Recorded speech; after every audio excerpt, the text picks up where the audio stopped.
এই যে দেখেন, আজকে পত্রিকা দিছে, কালকে পত্রিকা দেয় নাই।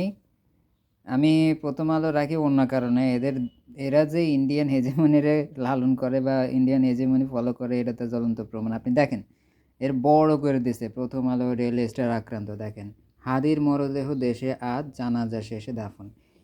ওরা ওদের সব কিছু এখানে ছিলেন। প্রথম পাতায় কি কি আছে? রাষ্ট্রের দায়িত্বহীনতার স্পষ্ট বহিঃপ্রকাশ, সন্ত্রাসী আমরা দেখেন প্রত্যেকটা সরকার আপনাদের পাশে আছে, তাদের কাহিনী, কিন্তু হাদির কোনো কাহিনী নেই। দেখেন পিছনে দেখেন, এই দেখেন জমিদার বাড়ি নিয়ে কাহিনী, নারী অন্তর্ভুক্তি, কুন্দল টুন্দল, কত কিছু তারা দিছে। মেনলি মানুষ তো প্রথম পাতাটা আর শেষের পাতাটা দেখে নজর বেশি দেয়। এদের ফোকাসটা কি? এদের এইগুলো যে ভাঙছে, আমার কাছে খারাপই লাগছিল, কিন্তু এখন মনে হইতেছে ঠিকই আছে, উচিত হয়েছে এদের এগুলা ভাঙা। হয়তোবা আমার অন্যান্য জিনিসগুলোর দরকার, এই জন্য এই পত্রিকা রাখি, নাহলে আদারওয়াইজ এইসব পত্রিকা সি